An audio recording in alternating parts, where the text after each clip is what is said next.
que habíamos comentado de lo complicado que era la tarea de realizar la síntesis de un proceso que había dado lugar a toda una rama de la ingeniería que se llamaba Ingeniería de Sistemas de Procesos, Ingeniería de Procesos, y que era la rama de la ingeniería química que buscaba desarrollar herramientas para realizar el modelado y el desarrollo de nuevos procesos.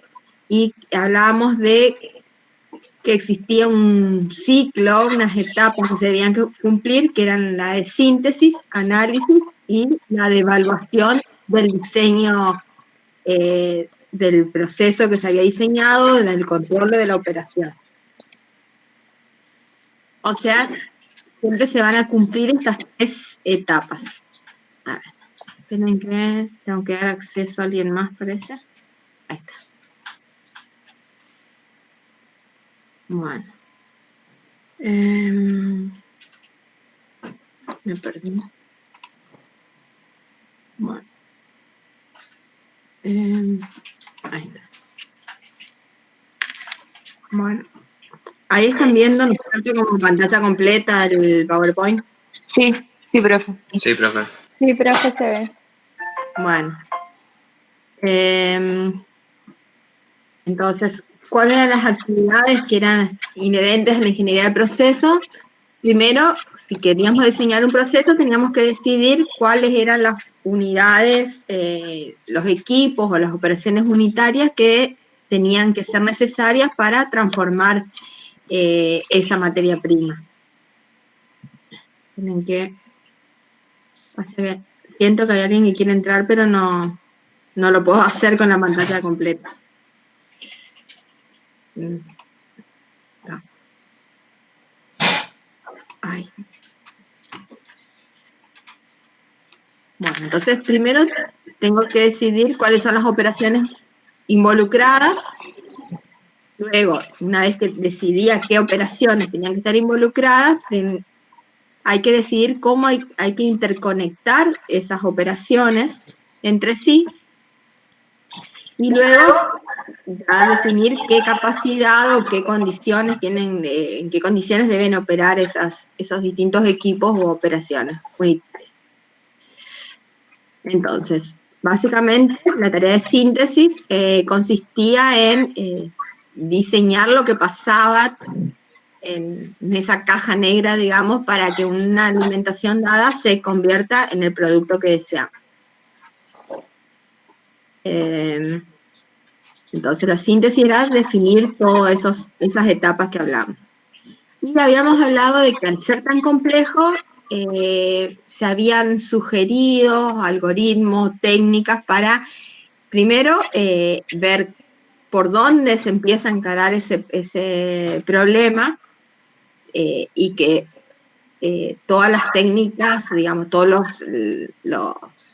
las teorías de sistemas complejos dicen que hay que empezar por problemas sencillos y ir complejizando esos problemas. Entonces, había varias estrategias para abordar el problema. Una era la estrategia jerárquica de Douglas, otra que es muy conocida era el modelo de la cebolla, donde, digamos, a una solución inicial más sencilla se le iban agregando cada vez más detalles, hasta llegar a la última etapa, que era el diseño del sistema de control del proceso, y que en este caso, en realidad cada etapa tenía que conectarse con la siguiente. O sea, una vez que yo pasaba a una etapa superior, por ejemplo, la síntesis de la red de intercambiadores, siempre debía verificar o volver los pasos atrás para ver si lo que yo propongo en realidad es correcto.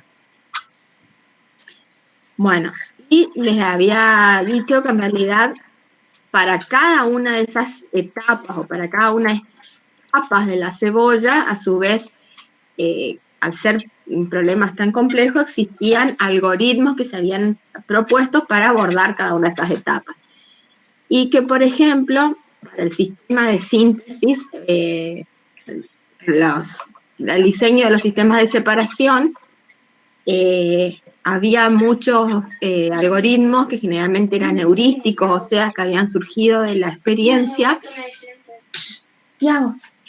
y que sugerían o que daban pautas de cómo encarar un problema de, por ejemplo, de separación de una mezcla multicomponentes. Y les dije que les iba a mostrar les iba a traer un problema como para tener en cuenta eso. Bueno, acá tienen, por ejemplo, una mezcla, el caso de una mezcla formada por 6 componentes y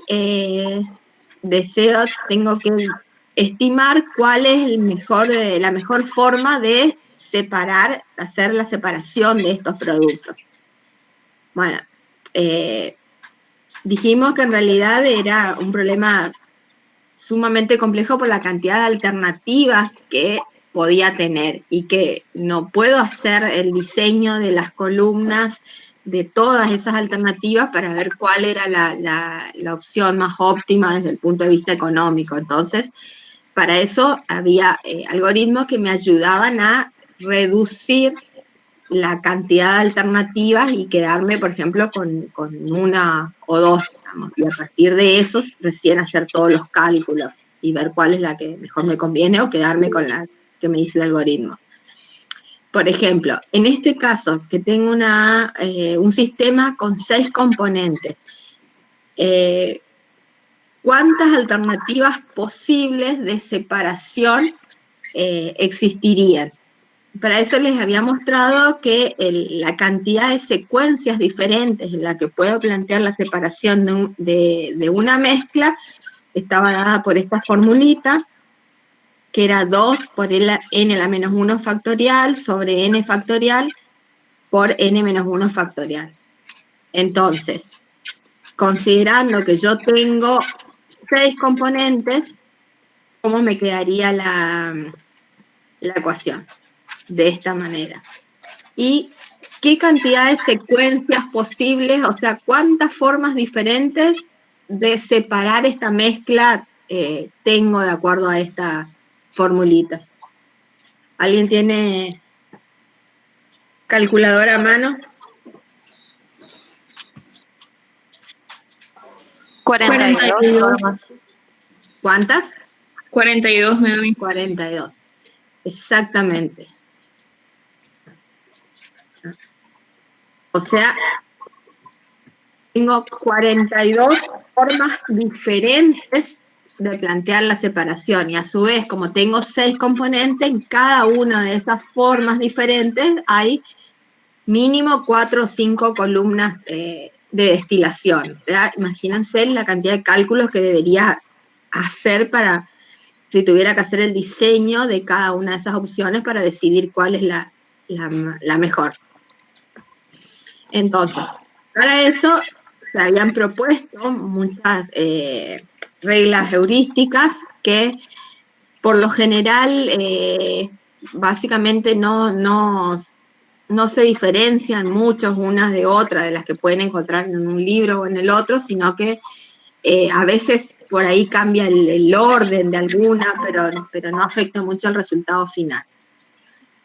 En las que yo les había mostrado, las reglas que se sugería eran, por ejemplo, elegir primero el método de separación primero y decía que si la volatilidad relativa era menor a 1,05 no era recomendable la destilación ordinaria, de que requiere refrigeración, por ejemplo, para separar algún componente que tenga un punto de ebullición muy bajo, era mejor evaluar otras alternativas antes que la destilación. Obviamente voy a evitar secuencias que separen componentes que después tengo que unir, o sea, no voy a separar algo que después lo voy a tener que unir porque va a ser un gasto de energía extra que voy a tener. El cuarto era separar en primer lugar aquellos componentes que sean corrosivos o que sean peligrosos y que eso, como lo habían mencionado ustedes mismos en la clase pasada, tenía que ver con el costo de los equipos, o sea, si son elementos que son corrosivos, seguramente necesitaré materiales especiales para la torre de destilación, con lo que el costo de esos equipos se iba a encarecer. Entonces, si lo saco primero, tendré cara a una primer torre de destilación, pero todas las siguientes la puedo hacer de un material más barato. Por ejemplo, la primera acero inoxidable y las otras ya de acero al carbón. Siendo todos los demás factores iguales, dejar para último la separación más difícil, o sea, dejar para último término, recién para el final de toda la secuencia, aquella separación que nos resulte más difícil, y esto se refiere a la volatilidad de los componentes, por ejemplo, la diferencia en los puntos de ebullición que haya entre ambas sustancias. El lugar, si tenía algún componente que era mucho más abundante, tenía que tratar de separar ese componente en primer lugar, ya que si estoy sacando el más abundante, los equipos siguientes van a ser más chicos y por lo tanto más baratos. Pero esto solamente era factible si la volatilidad de los puntos de ebullición me permitían hacer esta separación. Si las cantidades son iguales, separar en partes iguales, y acá me quedó algo fuera de lugar. Esa M, no sé, se ve que me comí algo. Bueno, y como último paso, dice realizar en primer lugar aquella separación con el mayor coeficiente de facilidad de separación. Acá hay un error. Mayor coeficiente de facilidad de separación. Entonces, para ver cómo se aplica esto, les traje un ejemplo, el anterior, donde hay que ir decidiendo o aplicando esos pasos, cuál sería, o sea, vamos a llegar a cuál es la secuencia de destilación, de separación óptima. Entonces, con los datos que tenemos de los compuestos, el flujo molar de cada una de esas corrientes, los puntos de ebullición y datos de volatilidad relativa, para poder decidir esto y aplicarlo, tengo que calcular el delta T, o sea, la diferencia en los puntos de ebullición que hay entre cada una de esas sustancias. O sea, por ejemplo, el primer delta T es la diferencia de los puntos de ebullición que hay entre A y B. Luego, la diferencia en el punto de ebullición que hay entre B y C, luego entre C y D, y así sucesivamente. Después, vamos a calcular un factor F, que se refiere a la relación entre los moles de destilado o el flujo molar de destilado en el destilado respecto del flujo molar de cola, o al revés, según cuál sea menor. O sea, si yo quiero plantear una separación entre A y el resto, o sea, una primera separación puede ser dejar A como único producto de destilado y B, C, D y E como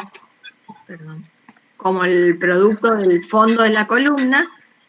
Entonces, voy a ver ese factor F y voy a hacer el cálculo D sobre B, que en este caso va a ser 100 dividido la suma de todos los flujos molares de las corrientes que irían de fondo, o al revés, B, o sea, todos los productos que irían de fondo, dividido el flujo destilado.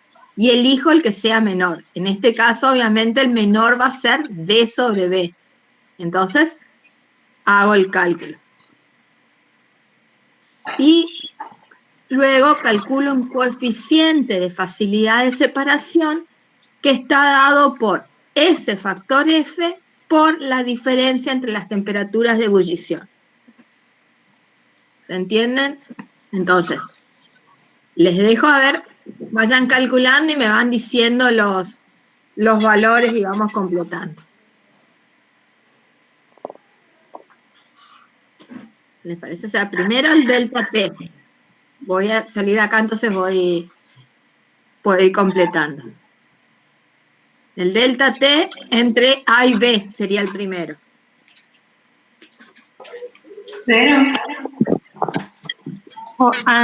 Delta T, la diferencia entre los puntos de ebullición, o sea, 110,6 menos 80,1. Ahí. 30,5. Sí. 30,5. Sí. Tengo acá los...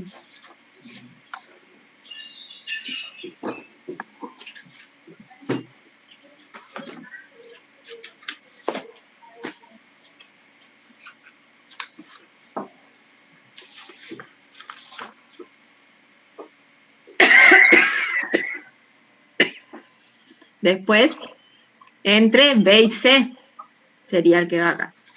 25,4.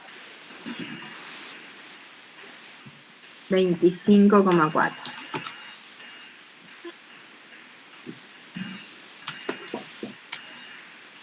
$2,4. 2,4.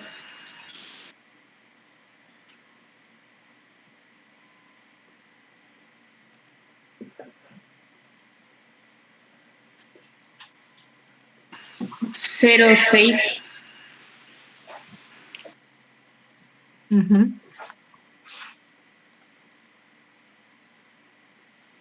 5 grados. 5 sol. Bueno. Ahora tengo que calcular este factor F.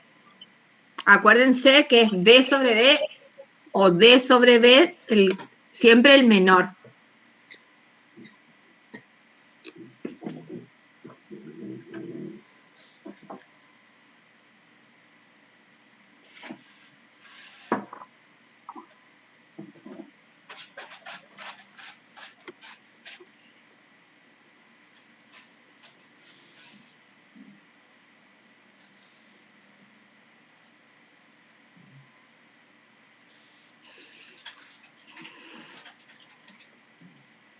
En el primero que nos queda, nos va a quedar 100 dividido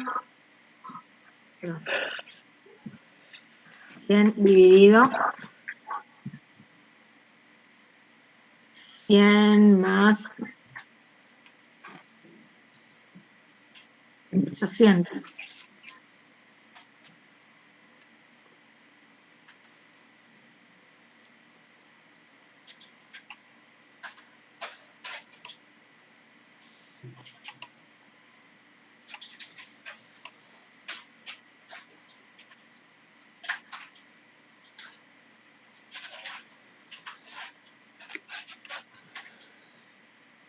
¿Cuánto nos da ese? 0,11. 0,11. Muy bien.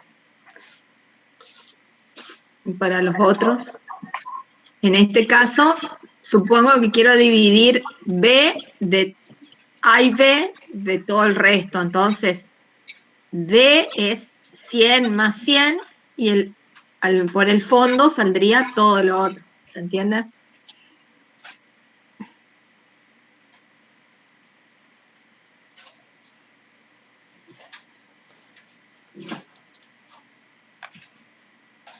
¿0,25 puede ser? Sí. Esto es 200 dividido 200 igual.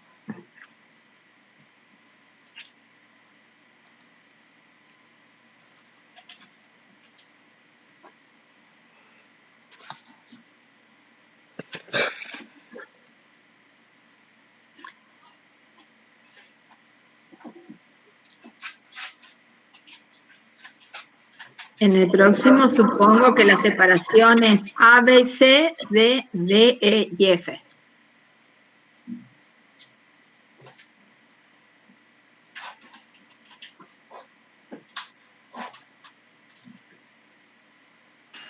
0,67.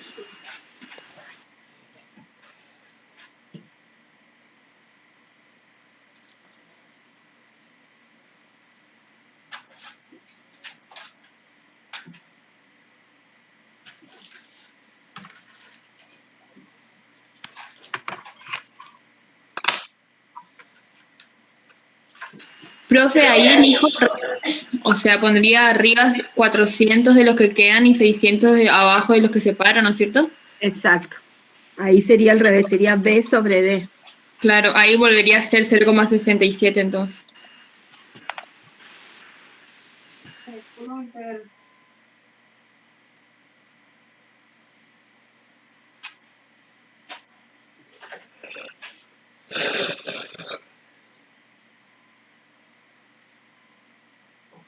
Y el último me da 0,25. 0. Bueno. Ahora nos toca calcular el coeficiente de facilidad de separación, que es este factor F por el delta T.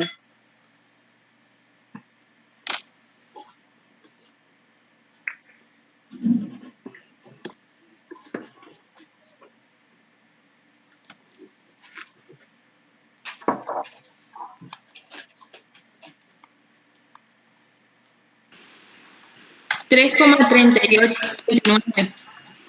3,39.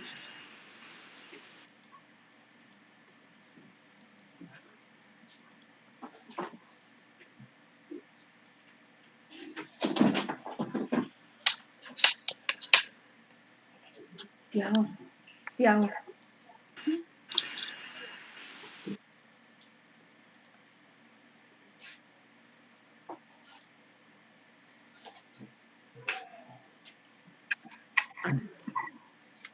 6,35. ¿Cuánto? 6,35. Muy bien. Tiago. Lo otro es 1,71. 1,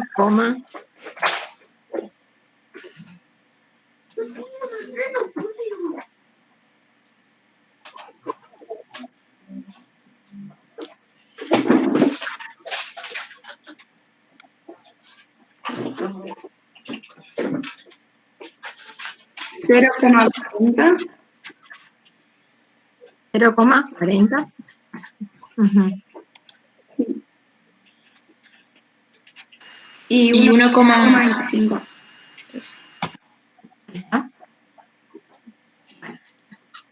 Entonces, esto sería para decidir una primer separación en una primer columna, en este caso, esta parte. Entonces, vemos los pasos de vuelta. Elegir el método de separación. Si la volatilidad relativa es menor a 1,05, no es recomendable destilación ordinaria. Acá no tenemos ninguno menor a 1,05, entonces vamos a pensar en una destilación ordinaria. Si se requiere refrigeración, deben considerarse alternativas más baratas, como la absorción. Bueno, en este no sería tampoco el caso porque no tenemos tan volátiles, entonces no es aplicable este punto.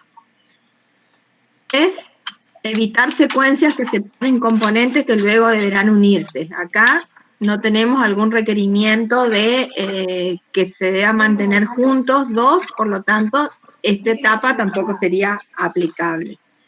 Pasemos al cuarto. Separar los componentes corrosivos y peligrosos primero. Bueno, acá son todos aromáticos, sería el único problema, pero no tenemos casos de corrosivos, digamos. Entonces, vamos al siguiente. Siendo todos los demás factores iguales, dejar para último la separación más difícil. Y acá vamos otra vez a la tablita. ¿Cuál les parece a ustedes que sería la separación más difícil en este caso? ¿Puede ser los que tengan los similares puntos de ebullición? Exactamente. Acá, por ejemplo, tenemos que entre C, D y E, en este caso, los puntos de ebullición son muy parecidos, por lo tanto, puedo decir que tengo que tratar de dejar para último estos tres componentes, o sea, C, D y E, mantenerlos juntos medio que hasta el final. Volvemos a la anterior.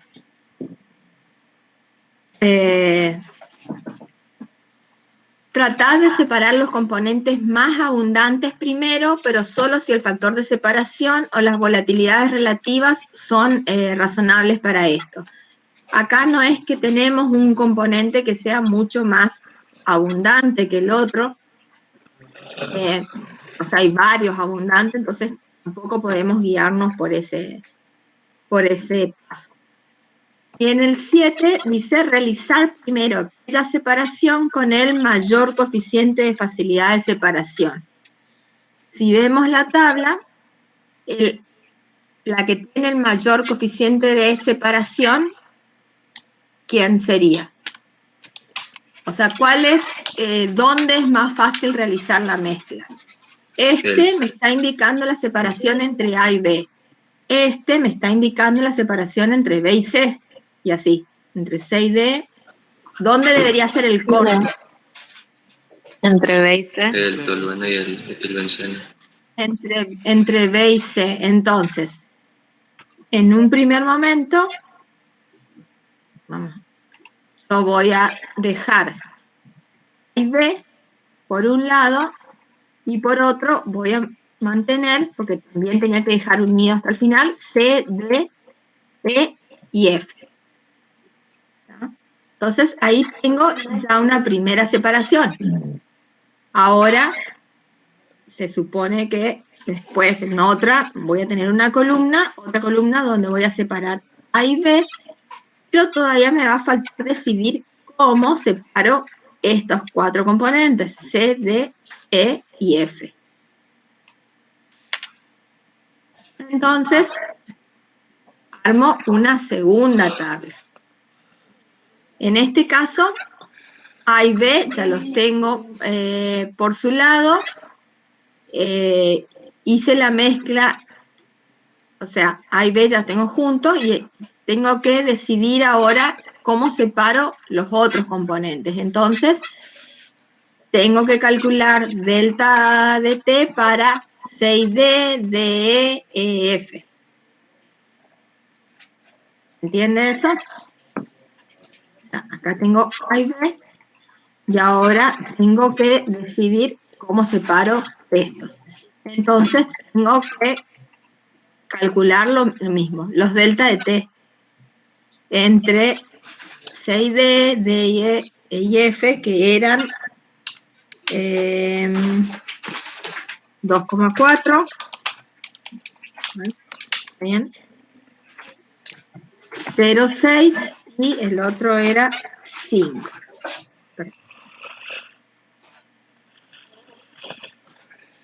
Ahora tengo que calcular nuevamente F, que acá F ya va a ser distinto porque ya no tengo A y B.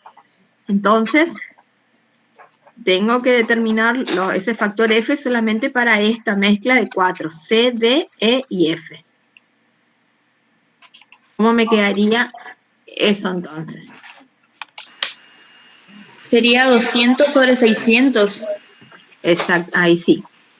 0,33. 0,33.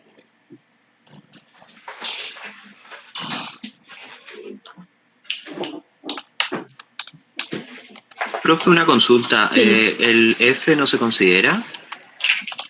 Claro, pero acá estoy haciendo la diferencia. Acá estoy. Esta diferencia es entre C y D. Nada más que debería estar en un renglón intermedio acá, pero no.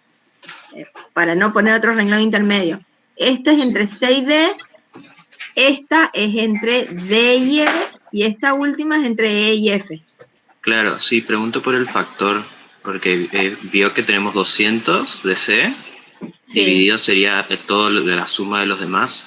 No, pero es de lo que te queda por debajo. Si vos haces la división en una columna entre, tenés las 4, C, D y F. Si yo separo y dejo C nomás arriba, abajo, ¿qué me va a quedar? D, E Claro, y F. claro, Entonces, sí. este va a ser tu D, 200 dividido 600. Ya está, gracias. Eso es.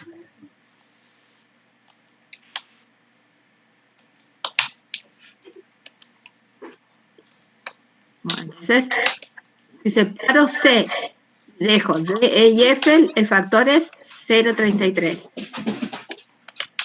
Si hago el corte en D, entre D y E, ¿cómo me queda F? 1 quedaría ahí. 1, exactamente, ahí es lo mismo BD o DF. Y para E y F, me vuelve a quedar 200, en este caso va a ser B sobre D, o sea, va a ser 200 sobre 600. Y va a volver a ser 0,33. Ahora vuelvo a calcular los coeficientes del factor de separación para esta nueva separación.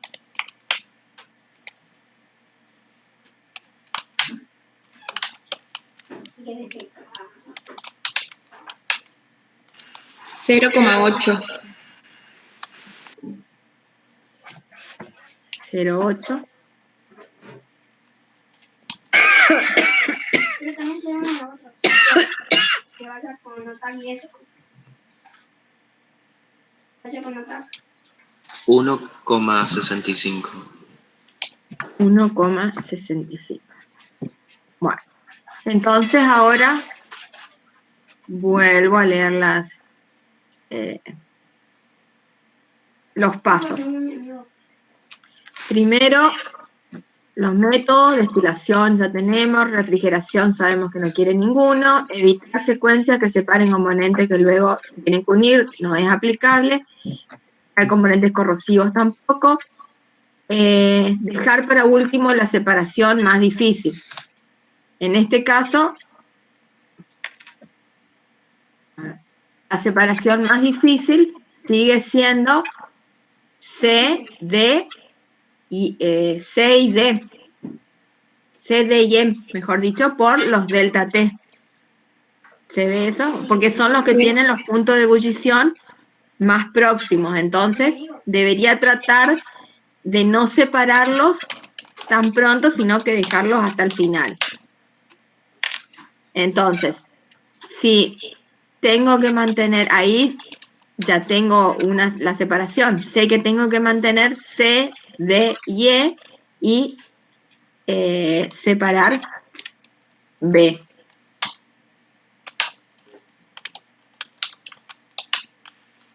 Volviendo los pasos.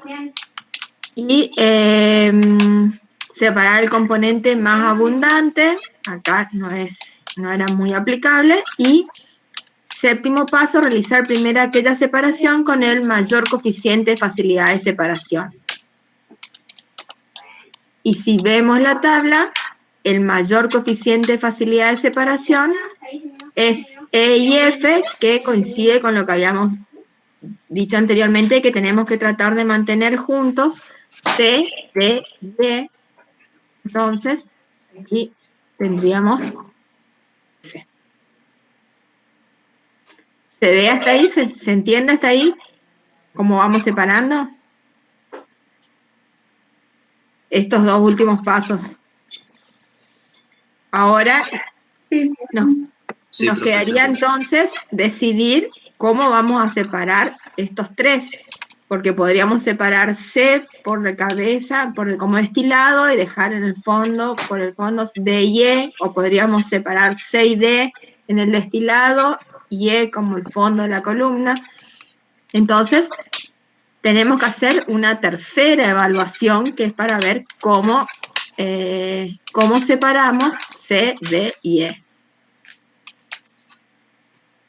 Y ahí volvemos nuevamente, o sea, tenemos C, D y E.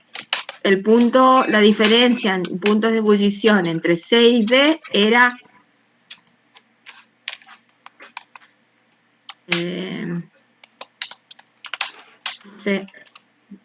entre C y D era 2,4, entre D y E era 0,6. F, ¿cuánto va a valer en este caso? Acuérdense que acá solamente tenemos estos tres, C, D y E. 0,5. 0,5. 0,5 y 0,5.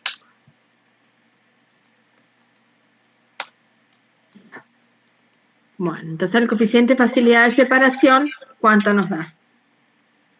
1,2 1,2 y 0,3.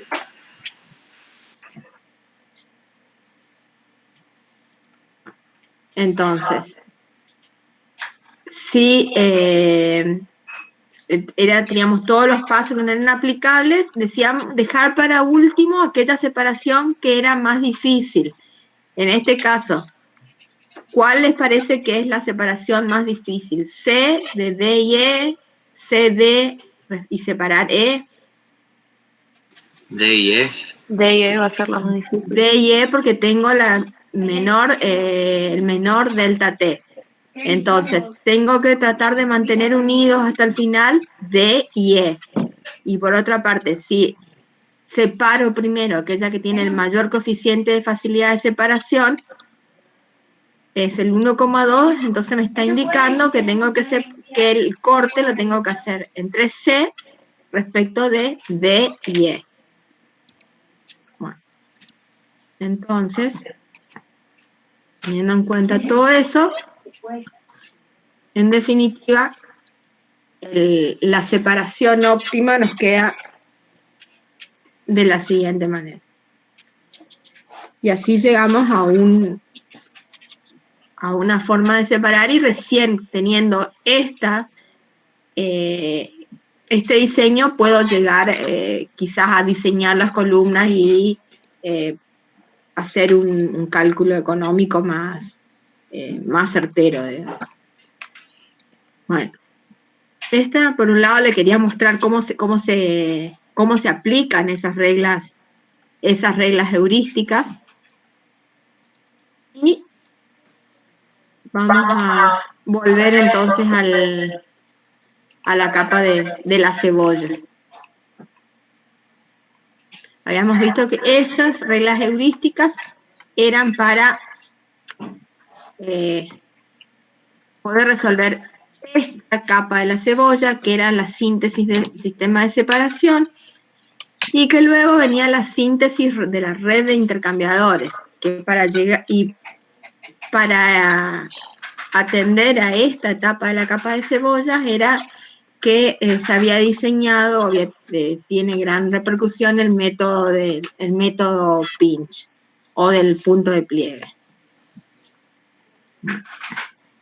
A ver, voy a cambiar el PowerPoint.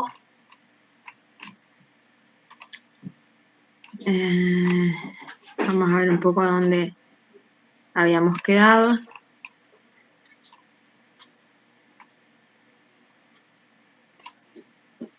Bueno, esto es lo que les decía, que el método de pinch era una metodología para atender a esa etapa. El método pinch son los algoritmos necesarios para el diseño de la red de intercambio, y lo que busca este método era minimizar los costos energéticos y aumentar el intercambio entre las corrientes de proceso. Esta metodología se basaba en los dos principios de la termodinámica. El primero tenía que ver con la cantidad de calor disponible en cada una de las corrientes que forman parte del proceso, y se calculaban con la ecuación fundamental de la calorimetría.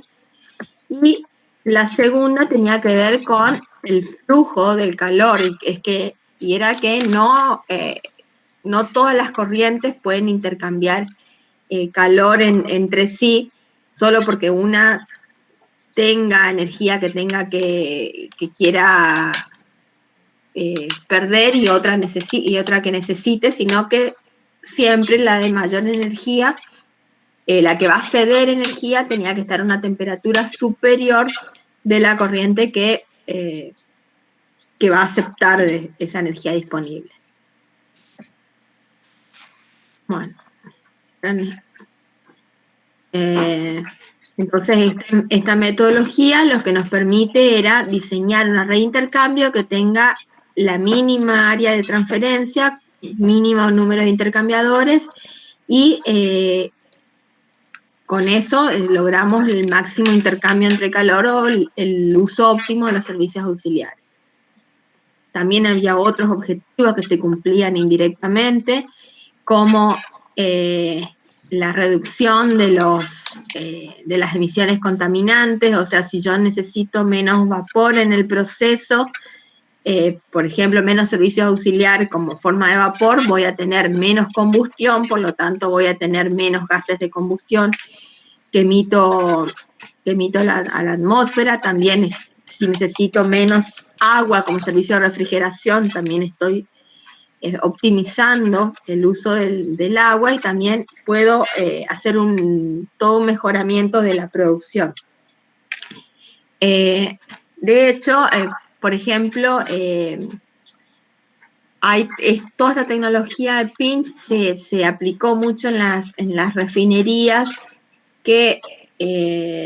y se conocen como hydrogen pinch, pueden encontrar, y que tiene que ver con que al cambiar los requerimientos que tienen que cumplir los combustibles en general, también ha variado un poco el consumo o la disponibilidad de hidrógeno que tienen las plantas petroquímicas. Entonces se han aplicado toda esta metodología para tratar también de hacer un uso óptimo de ese combustible.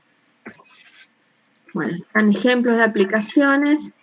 Y bueno, ¿cuál era la gran ventaja de esta metodología, por lo que es tan difundida? Es que yo puedo llegar a conocer muchos datos, hacer todo el diseño de una red de intercambio sin entrar en el diseño específico de los intercambiadores, sino solamente conociendo unos datos muy sencillos de las corrientes del proceso, como son los flujos molares, las capacidades caloríficas y las diferencias de temperatura. Bueno, hemos hablado de la fuerza impulsora, que era el delta T permitido entre la corriente que va a ceder energía y la que va a servir como sumidero de energía, que ese delta T nunca puede llegar a cero, puede llegar a aproximarse lo más posible. Cuanto más mejor sea el intercambiador. Por ejemplo, en los de placa, ese delta T es mucho menor que en un intercambiador de casco y tubo por el área de intercambio, pero que nunca puede llegar a cero. Bueno, también habíamos hablado, ustedes se acordaban del año pasado, de que íbamos a hablar de corrientes calientes y corrientes frías, que las corrientes calientes eran las que debían ser enfriadas o tenían energía disponible, y las corrientes frías eran aquellas que debían elevar su temperatura, o sea que necesitaban de energía, de un requerimiento energético. Bueno, y los datos que necesitábamos siempre, entonces, para poder resolver un problema de pinch eran las temperaturas de entrada y de salida de cada corriente, o sea, temperatura de entrada o cuál es la temperatura objetivo que debía alcanzar esa corriente, la capacidad de flujo calorífica, que era el producto del flujo molar o flujo másico por el Cp de esa corriente, y bueno, podía calcular el cambio de entalpía de cada corriente. Bueno, esto también habíamos hablado que podíamos graficar en una corriente, para cada corriente, unas curvas, entalpía, temperatura, donde en el eje de las abscisas se graficaba la entalpía de cada corriente, en el eje de las ordenadas la variación de temperatura que sufría cada una de las corrientes.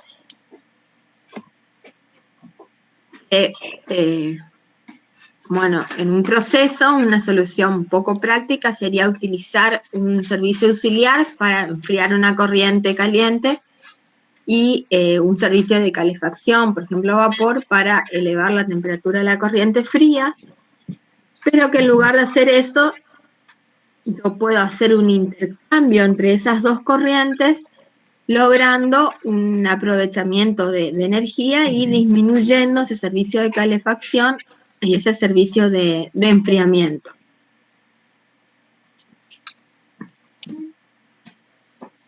Bueno, en este caso, para la metodología Pinch, vamos a suponer que todas las corrientes calientes que tenemos en el proceso forman lo que se llama una curva, una gran corriente caliente o una curva compuesta caliente, donde se van sumando, digamos, en los distintos tramos la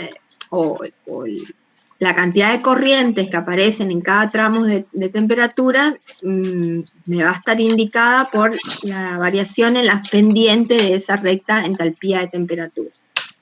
Lo mismo puedo hacer para la corriente fría, o sea, puedo suponer que todas las corrientes frías del proceso constituyen una curva compuesta fría o una gran corriente fría.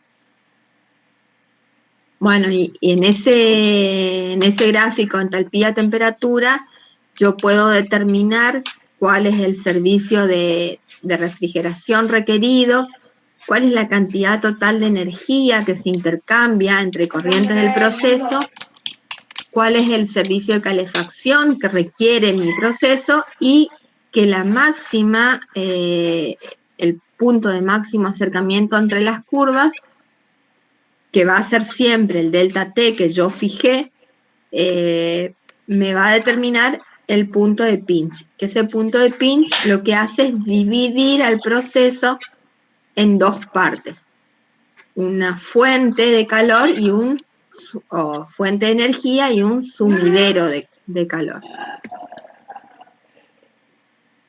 Bueno, y que ese punto de máximo acercamiento es lo que se llamaba el punto de pinch. Y bueno, y este sería un ejemplo para la aplicación. Tengo dos corrientes calientes, dos corrientes frías, o sea, esto ustedes ya lo vieron, estamos refrescando conocimientos. Calculo la cantidad de energía, si yo calculo la cantidad de energía disponible en cada corriente, me dice que hay de acuerdo a si tengo en cuenta solamente la primera ley, me estaría diciendo que habría un faltante de 10.000 BTU hora de energía en el proceso que yo debería aportar con un servicio de calefacción. Pero, sin embargo, esto es teniendo en cuenta solamente la primera ley, o sea, me faltarían solamente 10.000 BTU horas si yo puedo suponer que todas las corrientes calientes están en condiciones de ceder todo el calor disponible a las corrientes frías. Ahora, por el segundo principio de la termodinámica, sabemos que eso no es posible, sino que hay que también evaluar a qué temperaturas se dan las corrientes calientes respecto de las corrientes frías. Y entonces, en ese caso, para poder ver si era factible el intercambio de energía entre las corrientes,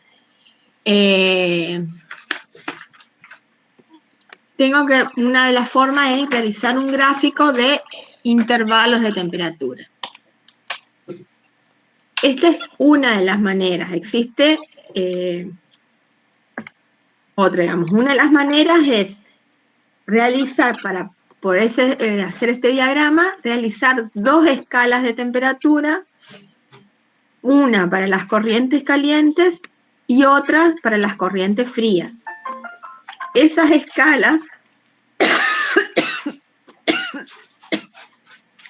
tienen que estar desfasadas, perdón, tienen que estar desfasadas en el delta T mínimo que yo me fijé para resolver el problema.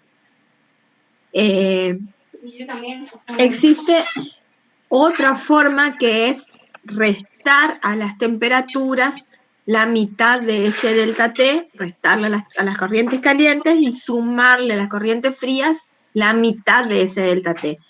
Yo no sé cuál lo ocupaban ustedes el año pasado. Sí, nosotros hacíamos así. ¿Así con las escalas o restando y sumando? Le restábamos, teníamos una sola.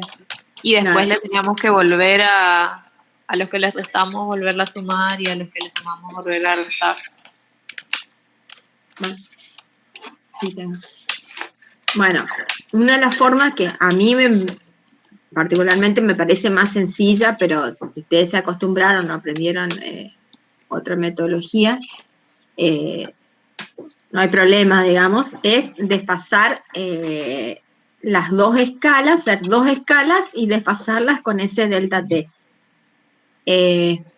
Una de las cosas, un detalle acá, siempre tienen que tener en cuenta es que el delta T, o sea, siempre el delta T, la escala de la corriente caliente tiene que estar por encima de la corriente fría, o sea, si el delta T, como en este caso es de 10, la corriente caliente siempre va a estar 10 por encima de la corriente fría, y de esa manera yo me voy a asegurar de que cuando haga el intercambio, la corriente caliente va a poder cederle energía a la corriente fría porque está a una temperatura superior.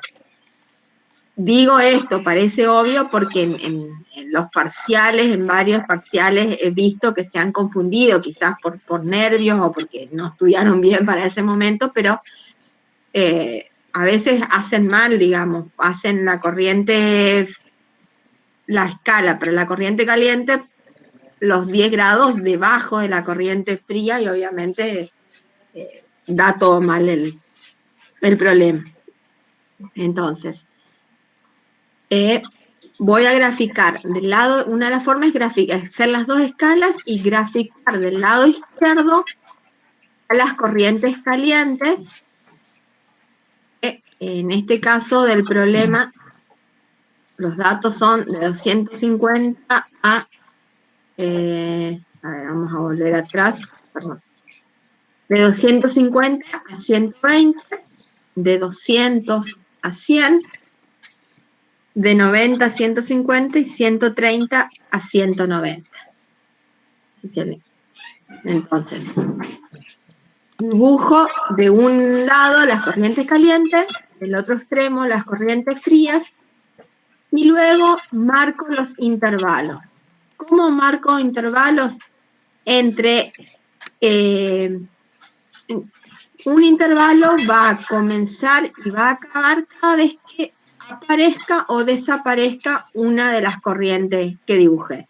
En este caso, acá aparece una corriente caliente y recién a los 200 grados vuelve a aparecer, en este caso, justo las dos corrientes, por lo tanto, acá me marca el final de ese primer intervalo. El segundo intervalo, ¿dónde va a estar? Mientras tengas esas tres corrientes y hasta donde aparezca esa cuarta corriente fría. Tengo mi segundo intervalo.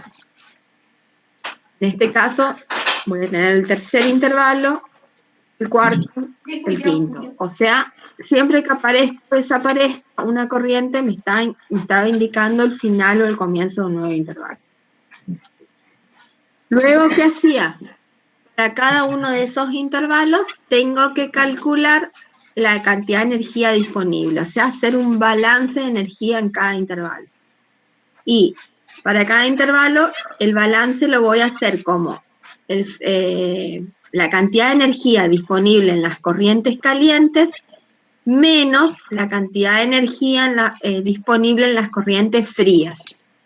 Entonces, si me da un valor positivo, me está indicando que tengo una disponibilidad de energía, y si me da un valor negativo, me va a indicar que tengo un déficit de energía. O sea, que las corrientes frías están necesitando más energía de las que le puede suministrar la corriente caliente. ¿Se entiende? Entonces, yo supongo que ya lo habrán hecho el año pasado. Entonces, para el caso del problema que teníamos nosotros, en el primer intervalo, y siempre empiezo a contar desde la mayor temperatura hacia la temperatura más baja. En el primer intervalo solamente tenía una corriente, esta, que tiene un flujo de capacidad calorífica de 1000. Entonces, ahí voy a tener una cantidad de energía disponible de 50.000 BTU horas. En el segundo intervalo tengo un déficit, tengo las 3 corrientes, dos corrientes calientes y una corriente fría. Entonces, resto el flujo de capacidad calorífica de la corriente caliente, el resto el de la corriente fría, y tengo en este caso un déficit de energía de 40.000 BTU horas. Si calculo, así calculo para todos los intervalos disponibles. Una vez que tenía esto, ¿se acuerdan qué tenía que hacer ahora? ¿Cómo puedo llegar al punto de PINT y a la cantidad de servicios disponibles? ¿Qué hacían? ¿Algún otro diagrama?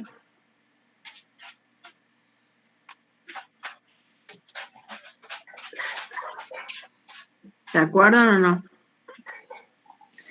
Era como que poníamos pero más o menos me acuerdo, ¿no? También, pero poníamos como en unos cuadrados el calor de las corrientes frías y el de las calientes, y como que buscábamos con las calientes enfriar las frías y ver cuánto nos faltaba, y viceversa. Exacto. O sea, una vez que tengo la cantidad de energía disponible en cada intervalo, hago el diagrama de cascada.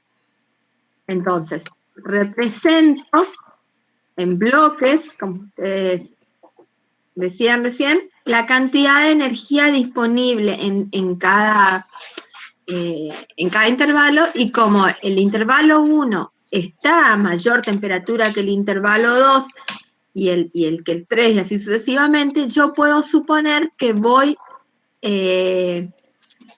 fluyendo esa energía disponible en cada intervalo hacia los intervalos que están a más baja temperatura. Entonces, si yo tengo calor disponible en el intervalo 1, lo cedo al intervalo 2, luego al intervalo 3 y así sucesivamente. Entonces, si yo coloco los valores que hallé del problema en esos bloques, ¿qué voy a decir?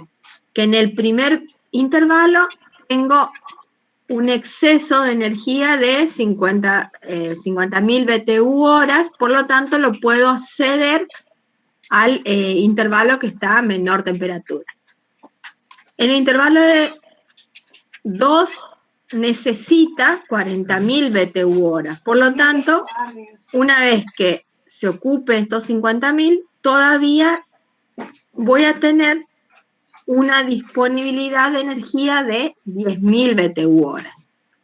Entonces, si yo voy fluyendo energía en todos los intervalos,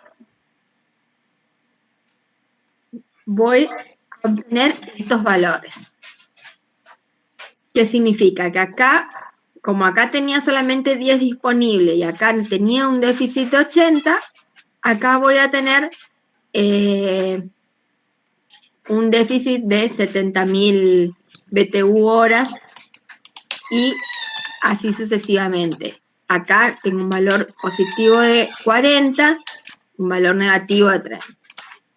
Estos valores negativos, en realidad lo que me están implicando es que yo estoy violando la segunda ley de la termodinámica. O sea, ¿qué me está diciendo esto? Como que yo estoy pasando esta cantidad de energía disponible que tenía acá, la estoy cediendo al intervalo que está a mayor temperatura. Y sabemos que de acuerdo a la segunda ley, eso no es posible. Entonces, para tratar de solucionar ese inconveniente, o sea, no violar la segunda ley de la termodinámica, lo que voy a hacer es aportar como energía al intervalo de mayor temperatura una cantidad de energía igual al valor más negativo que encuentre en este flujo de energía. En este caso, el valor más negativo, ¿cuál es? Menos 70. Entonces, voy a aportar esos 70 como energía al primer intervalo de temperatura. Entonces, vuelvo a hacer ese flujo de calor y ¿qué me va a quedar? Entre el primer y el segundo voy a tener un flujo de 120, 80, 0, 60. Y ahí ya no me queda ningún valor negativo de energía. Pero sí va a existir un punto donde no va a haber transferencia de energía. Quiere decir que en este caso, entre el tercer y el cuarto intervalo, no va a haber transferencia de energía. Ese punto donde no hay transferencia de energía era el punto de pinch. Esa cantidad de energía negativa que yo lo sumé ahora al primer intervalo va a ser el servicio de calefacción que voy a tener que aportar como servicio externo, como servicio auxiliar. Y la cantidad de energía que tengo disponible luego del último intervalo va a ser igual al servicio de refrigeración que voy a necesitar aportar como servicio externo. Entonces, en este caso, yo sé que el punto de pinch va a estar ubicado entre el tercer y el cuarto intervalo. Por lo tanto, vuelvo a mi diagrama de intervalos de temperatura y veo que la temperatura que separa el tercer del cuarto intervalo es 140 para las corrientes calientes y 130 para las corrientes frías. Ese va a ser mi punto de pinch.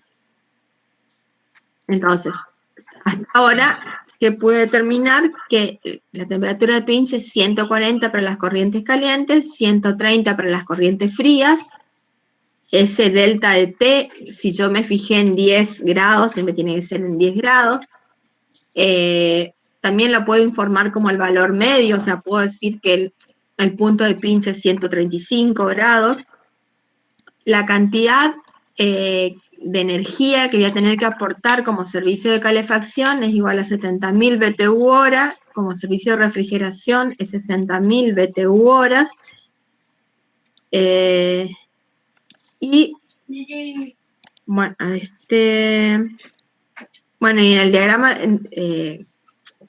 entalpía temperatura, no sé si corresponde al mismo problema, bueno, supongamos que sí. En este caso, este sería el punto de máximo acercamiento, este debería coincidir con 140 para las corrientes calientes, 130 para las corrientes frías. Esta cantidad esta cantidad de energía, Tiago, en la que la corriente fría no tiene otra parte de la corriente caliente, significa que tengo que aportarle energía con un servicio de calefacción. Este tramo debería coincidir con 70.000 BTU horas, y esta parte de la corriente caliente que no puede intercambiar calor con la corriente fría, indica que acá voy a tener que aportar un servicio de refrigeración para disminuir esta temperatura. Y ese servicio de refrigeración, en este caso, de acuerdo a lo calculado, Tiago, debería ser, perdón, pero están con la play a full acá, debería ser igual a los 60.000 que calculamos anteriormente.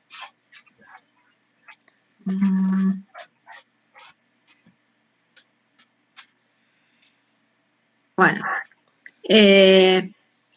también puedo calcular cuál es la cantidad, sin hacer ningún cálculo y sin hacer ningún diseño de la red, puedo llegar a calcular cuál es la cantidad mínima de intercambiadores que voy a necesitar, y eso lo puedo calcular con esta formulita que dice que el número mínimo de intercambiadores va a ser igual al número de corrientes más el número de servicios que tengo en esa sección del proceso, menos 1. Lo que sí, a esta cantidad la tengo que determinar por encima y por debajo del pinch. O sea, como el pinch lo que me hace es dividir al proceso en dos partes, tengo que calcular qué cantidad de intercambiadores voy a necesitar para una parte del proceso y qué cantidad de intercambiadores voy a necesitar para la parte del proceso que está por debajo del punto de pinch. Bueno, y lo más importante son los corolarios, o sea, las consecuencias de esta metodología. Como les dije, que ese punto de pinch va a dividir el proceso en dos zonas. Ese punto de pinch es un punto de no transferencia, o sea, no tengo que transferir energía a través de ese punto de pinch. ¿Por qué? Porque si yo transfiero energía a través del punto de pinch, va a ser energía que voy a tener que quitarla con el servicio auxiliar de enfriamiento, y por lo tanto va a ser un gasto extra que voy a tener. Entonces, no tengo que transferir energía a través del punto de pinch, no se usa servicio de calefacción por debajo del punto de pinch, y no se usa servicio de refrigeración por encima del punto de pinch. Y como no tiene que haber transferencia de energía en el punto de pinch, esa temperatura de pinch no debe quedar dentro de ningún intercambiador. O sea, lo van a entender esto mejor cuando hagamos el diseño de la red, pero si en este caso la temperatura del pinch era entre 140 y 130, 140 para las corrientes calientes y 130 para la fría, quiere decir que, por ejemplo, no puede haber dentro del proceso un intercambiador de calor donde una corriente caliente entre a 160 grados y salga a 100. ¿Por qué? Porque el 140 va a estar incluido dentro del pinch. A eso es lo que se refiere acá. Y entonces, eso implica que está habiendo transferencia. Pero va a quedar más claro cuando hagamos el diseño de la red. Y, a ver, no sé qué hora es, pero una cosita más acá de acuerdo a las curvas, que ya las mencionamos, entonces les explico esto, os recordamos, si es que ustedes ya vieron. ¿Graficaban también el año pasado las curvas de entalpía-temperatura? ¿Llegaron a graficar? Sí, graficábamos. Bueno, entonces básicamente esto es recordarles cómo cómo graficamos esas curvas de entalpía de temperatura. Se hace una curva para todas las corrientes calientes. Para la otra curva hago un balance de energía solamente para las corrientes frías, para graficar la corriente caliente al menor valor de temperatura de las corrientes calientes. Le asignaba un valor de entalpía igual a 0, y a partir de ahí iba haciendo un gráfico de entalpías acumuladas, o sea, iba sumando las entalpías de cada intervalo, y para las corrientes frías también hacía el balance solamente para las corrientes frías, pero en este caso al menor valor de temperatura, en lugar de asignarle el valor 0, le asignaba un valor de entalpía igual al calor de refrigeración que había calculado. O sea, en este caso, para el caso del problema anterior, para las corrientes frías, la entalpía debería empezar en un valor de 60.000 BTU hora, a la temperatura más baja. Bueno, otra curva que se utiliza mucho en el método Pinch, que no sé si habrán llegado a ser el año pasado, es la gran curva de calefacción. Y que en este caso la curva de calefacción sirve un poco para evaluar qué servicios auxiliares ocupar en cada caso. Lo que tiende es, por ejemplo, a ver si podemos ocupar diferentes niveles de servicio, por ejemplo, vapor que estén a diferentes presiones, agua que estén a diferentes temperaturas, o agua y fluidos refrigerantes. Y la idea entonces es tratar de maximizar el uso de aquellos servicios que sean más baratos, y de, obviamente, minimizar aquellos que sean más caros. Como dice acá, por ejemplo, tengo que tratar de minimizar el vapor de más alta presión. O sea, si tengo que calefaccionar con vapor, necesito temperatura elevada, por ahí puedo calefaccionar una parte con ese vapor de temperatura elevada y otra parte con un vapor de presión media o presión baja, de manera de minimizar los costos. Y eso es lo que me permite ver la gran curva de composición, o sea, analizar los déficits y los excesos de energía. Después vamos a ver cómo se calcula, pero básicamente, por ejemplo, esta sería una gran curva de composición para un proceso donde tengo el punto de pinch. Esta curva representa el balance de energía entre las corrientes calientes y frías, porque están por encima del pinch, y esta las corrientes calientes y frías que están por debajo del pinch. Esto, parte de la curva, me está indicando que necesito, o la cantidad de energía que necesito aportar como refrigeración, y esto me está indicando la cantidad de energía que necesito aportar como calefacción. Esto por la forma de esta curva. Yo, una cosa que puedo hacer es, como necesito llegar a esta temperatura, utilizar agua o un refrigerante que esté por debajo de esa temperatura. Si esto es bajo, voy a necesitar un refrigerante.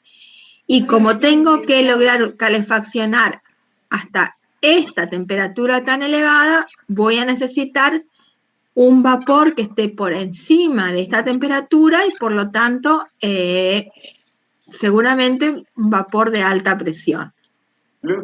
Pero si yo analizo la curva de composición y veo que tengo varios pendientes, lo que puedo hacer es suponer que en lugar de utilizar un refrigerante para enfriar todo el proceso, podría utilizar en una parte agua de refrigeración y en la otra refrigerante, con lo que estoy disminuyendo el costo. Y, por ejemplo, en lugar de aportar, calefaccionar totalmente con vapor a alta presión, puedo utilizar vapor de baja presión para calentar esta parte que no necesita, esta parte del proceso que no necesita temperaturas tan elevadas. Luego, vapor de media presión para calefaccionar esta parte del proceso que necesita llegar a esta otra temperatura que es un poco superior, pero no tanto. Y el vapor de alta presión solamente para calefacción, para llegar a esta otra temperatura. O sea, en este caso estoy minimizando el uso de vapor de alta presión, lo que es más costoso, por utilizar vapores de presiones más bajas. Acá también, por ejemplo, esto también me puede servir para evaluar, instalar el uso de turbinas dentro del proceso, o sea, utilizar como cogeneración. Es una curva que es muy útil. Bueno, y esto sería ya para estimar las áreas de transferencia. Lo vemos rápidamente y después igual lo repito en la clase que viene. O sea, otra cosa que me permite este método es no solo saber la cantidad de servicios auxiliares que voy a necesitar, la cantidad de intercambiadores que voy a necesitar, sino que puedo llegar a estimar cuál es el área total de intercambio que va a necesitar toda mi red sin llegar a entrar en el diseño específico de los intercambiadores. Bueno, para eso lo único que voy a tener que saber es conocer las temperaturas de entrada y salida de cada corriente, realizar la curva de entalpía de temperaturas, que ya vimos del proceso, y dividir a esa curva de entalpía de temperatura en zonas. Cada zona va a estar definida por el punto donde hay un cambio de pendiente. O sea, en este caso tengo esta pendiente. Acá, como hay un cambio de pendiente, acá ya empieza otra zona diferente. Acá la curva fría cambia de pendiente, por lo tanto ya me marca otra zona, y así sucesivamente. O sea, cada vez que cambia la pendiente o de la curva caliente o de la curva fría, delimito una nueva región. El área mínima de intercambio que voy a necesitar para mi red va a ser entonces la suma de las áreas individuales que estoy calculando acá. O sea, en este método lo que se basa es suponer que en cada una de estas secciones la curva, una gran curva caliente, intercambia energía directamente con la corriente fría que se encuentra por debajo de ella. O sea, es como que cada área fuera un intercambiador de calor donde tengo una corriente caliente y una corriente fría. Entonces, el área total va a ser la suma de todas las áreas individuales. Y una vez que yo tenga una estimación del área, puedo llegar a calcular puedo hacer un estimativo del costo que voy a tener, el costo fijo que voy a tener en el proceso. ¿Por qué? Porque hay fórmulas que me permiten hacer una estimación de costos. O sea, sin entrar en detalle del diseño del intercambiador, conociendo más o menos la cantidad de área que voy a necesitar, esas fórmulas que tienen esta forma general, o sea, un coeficiente A más un coeficiente B y un coeficiente C al que va elevado el área, me permite hacer una estimación de cuánto me va a salir mi red de intercambio completa. Y estos coeficientes A, B y C cambian de acuerdo a si es un intercambiador de casco y tubo, si es un intercambiador de placa, si es un acero al carbono, si es un acero inoxidable, o sea, la forma es general, pero van variando los coeficientes. Bueno, y esta sería la forma de realizar el diseño, cómo ir calculando, o sea, tengo que calcular determinar cada parte con la ecuación fundamental de la calorimetría y despejando el área, y esta es una metodología para ir calculando las temperaturas que no conozco. Bueno, esto es lo que ya vimos, la cantidad de unidades de intercambio, la formulita, y bueno, y esto ya es, vamos a dejarlo acá porque acá ya es entrar en detalle en la red de intercambio. Yo en estos días les voy a ir, les voy a subir o les voy a pasar el trabajo práctico, así que después igual les voy a decir esto, y bueno, nos falta hacer todo el diseño de la red, pero, o sea, sin llegar a hacer un diseño hasta ahora, ¿sí? No sé, ¿alguien quería preguntar algo? O sea, hasta ahora aprendimos que podemos calcular qué cantidad de servicios auxiliares vamos a consumir, cuál es la temperatura del pinch, qué cantidad de áreas va a requerir nuestro intercambio, o sea, podemos llegar a hacer una estimación ya de los costos fijos que vamos a tener.